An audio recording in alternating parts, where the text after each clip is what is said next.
श्री कृष्ण का उपदेश।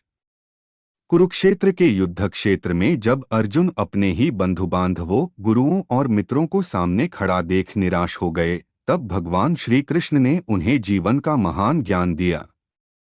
श्री कृष्ण ने कहा, हे अर्जुन, जिस शरीर को तुम देखते हो वह नश्वर है, लेकिन आत्मा कभी नष्ट नहीं होती। आत्मा न जन्म लेती है और न मरती है, इसलिए मृत्यु का शोक करना उचित नहीं है। उन्होंने अर्जुन को अपने क्षत्रिय धर्म का स्मरण कराते हुए कहा, धर्म की रक्षा के लिए युद्ध करना तुम्हारा कर्तव्य है। कर्तव्य से पीछे हटना उचित नहीं।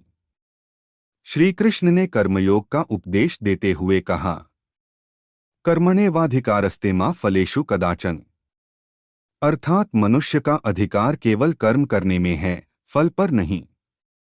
इसलिए बिना फल की चिंता किए अपना कर्तव्य करते रहो। उन्होंने आगे बताया कि जो व्यक्ति सुख दुख, लाभ हानि और जय पराजय में समान रहता है, वही सच्चा योगी है। मन को वश में करके, ईश्वर में श्रद्धा रखकर और निस्वार्थ भाव से कर्म करके मनुष्य जीवन में सफलता और शांति प्राप्त कर सकता है। जब अर्जुन के मन में भगवान की दिव्यता को जानने की इच्छा हुई, तब श्री कृष्ण ने उन्हें अपना विराट रूप दिखाया। उस दिव्य रूप में अर्जुन ने समस्त सृष्टि को भगवान के भीतर देखा और समझ लिया कि समस्त जगत के स्वामी वही हैं। अंत में श्री कृष्ण ने कहा, सब प्रकार के धर्मों को छोड़कर मेरी शरण में आओ, मैं तुम्हें सभी पापों से मुक्त कर दूंगा। इन उपदेशों को सुनकर अर्जुन का मोह दूर हो गया। उन्होंने कहा, हे कृष्ण, आपकी कृपा से मेरा भ्रम समाप्त हो गया है। अब मैं आपके आदेश के अनुसार अपना कर्तव्य निभाऊंगा। यही दिव्य संवाद भगवद गीता के नाम से प्रसिद्ध है, जो आज भी मानव जीवन को सत्य, धर्म, कर्म और भक्ति का मार्ग दिखाता है। जय श्री कृष्ण। श्री कृष्ण ने आगे अर्जुन से कहा, हे पार्थ, यह संसार परिवर्तनशील है। जो आज है वह कल नहीं रहेगा। इसलिए बुद्धिमान व्यक्ति सांसारिक मोहमाया में फंसकर अपने कर्तव्य से विमुख नहीं होता। जो जन्म लेता है उसकी मृत्यु निश्चित है और मृत्यु के बाद पुनः जन्म भी निश्चित है। इसलिए इस सत्य को समझकर शोक का त्याग करो। उन्होंने समझाया कि मनुष्य का सबसे बड़ा शत्रु उसका अनियंत्रित मन है।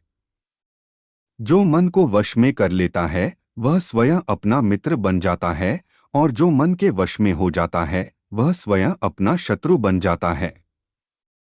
इसलिए साधना, संयम और सत्कर्म के द्वारा मन को नियंत्रित करना आवश्यक है। भगवान ने कहा, जब जब धर्म की हानि और अधर्म की वृद्धि होती है, तब तब मैं धर्म की स्थापना के लिए अवतार लेता हूँ। सज्जनों की रक्षा, दुष्टों के विनाश और धर्म की पुनर्स्थापना के लिए मैं युग युग में प्रकट होता हूँ।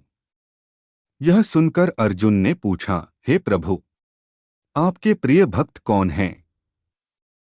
श्री कृष्ण ने उत्तर दिया, जो सभी प्राणियों से प्रेम करता है, किसी से द्वेष नहीं रखता, अहंकार से दूर रहता है, सुख दुख में समान रहता है और सदा मेरे प्रति श्रद्धा रखता है, वही मुझे सबसे प्रिय है। फिर भगवान ने भक्ति का महत्व बताते हुए कहा, यदि कोई व्यक्ति सच्चे मन से मुझे एक पत्र, एक पुष्प, एक फल या थोड़ा सा जल भी अर्पित करता है, तो मैं उसकी भक्ति को स्वीकार करता हूँ। मुझे वस्तु का मूल्य नहीं, भक्त की भावना प्रिय है। श्री कृष्ण के इन वचनों से अर्जुन का हृदय श्रद्धा और विश्वास से भर गया। उनके मन का भय समाप्त होने लगा और उन्हें यह अनुभव हुआ कि भगवान सदैव अपने भक्तों के साथ रहते हैं। उन्होंने समझ लिया कि जीवन का वास्तविक उद्देश्य केवल सांसारिक सुख प्राप्त करना नहीं, बल्कि धर्म, भक्ति और आत्मज्ञान के मार्ग पर चलकर परम सत्य को प्राप्त करना है। इसके बाद श्री कृष्ण ने अर्जुन को मोक्ष का मार्ग समझाना प्रारंभ किया और बताया कि किस प्रकार मनुष्य कर्म करते हुए भी बंधन से मुक्त हो सकता है। यही ज्ञान आगे गीता के अगले अध्यायों में विस्तार से प्रकट होता है। जय श्री कृष्ण।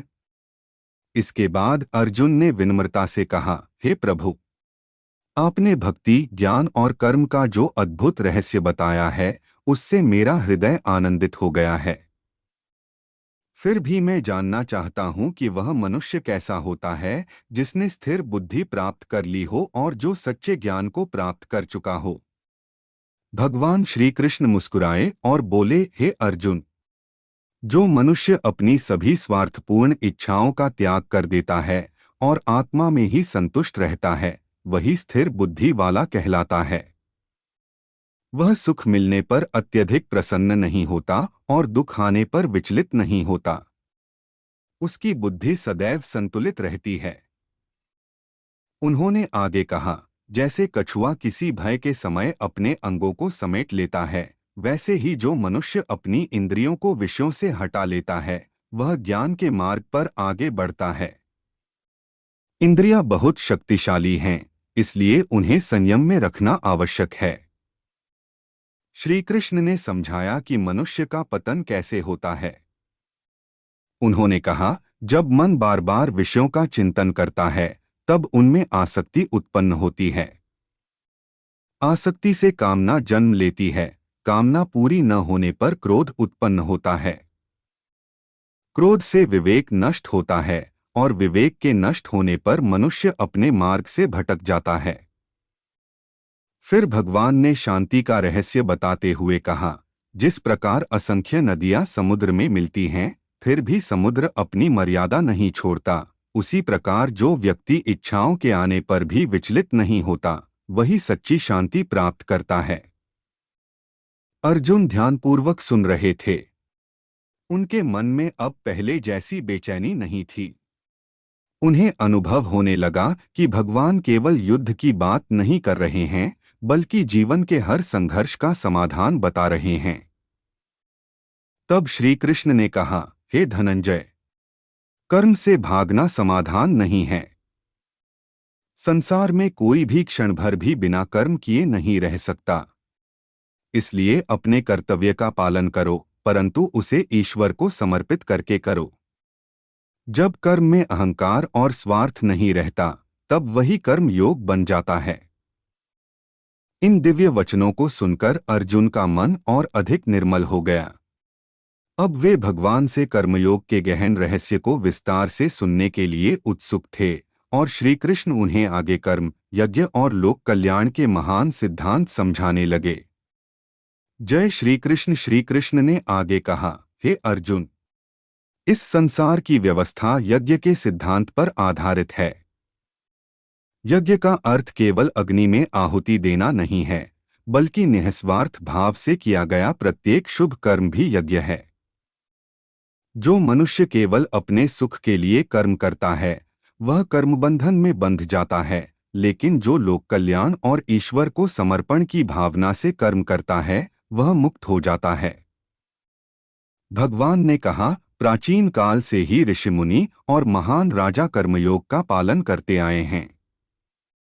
उन्होंने अपने कर्तव्यों को निभाकर समाज का कल्याण किया और स्वयं भी उच्चतम अवस्था को प्राप्त किया। इसलिए तुम्हें भी अपने कर्तव्य से विमुख नहीं होना चाहिए। अर्जुन ने पूछा, हे प्रभु, यदि मनुष्य सही मार्ग जानता है, फिर भी वह कभी कभी पाप की ओर क्यों चला जाता है? श्री कृष्ण ने उत्तर दिया, हे पार्थ, कामना और क्रोध ही मनुष्य के सबसे बड़े शत्रु हैं। ये रजोगुण से उत्पन्न होते हैं और ज्ञान को ढक देते हैं। जैसे धुआं अग्नि को, धूल दर्पण को और गर्भ शिशु को ढक लेता है, वैसे ही कामना मनुष्य के विवेक को ढक देती है। उन्होंने आगे कहा, इसलिए सबसे पहले अपनी इंद्रियों को नियंत्रित करो। इंद्रियों से ऊपर मन है, मन से ऊपर बुद्धि है और बुद्धि से भी श्रेष्ठ आत्मा है। जब मनुष्य आत्मा के ज्ञान को प्राप्त कर लेता है, तब वह काम और क्रोध पर विजय पा लेता है। फिर श्री कृष्ण ने अपने दिव्य स्वरूप का एक और रहस्य प्रकट करते हुए कहा, हे अर्जुन, यह योग मैंने प्राचीन काल में सूर्यदेव को बताया था। समय के साथ यह ज्ञान लुप्त हो गया, इसलिए आज मैं तुम्हें वही सनातन योग पुनः बता रहा हूँ। अर्जुन आश्चर्यचकित होकर बोले, हे प्रभु, आपका जन्म तो अभी हुआ है और सूर्यदेव का जन्म बहुत पहले हुआ था।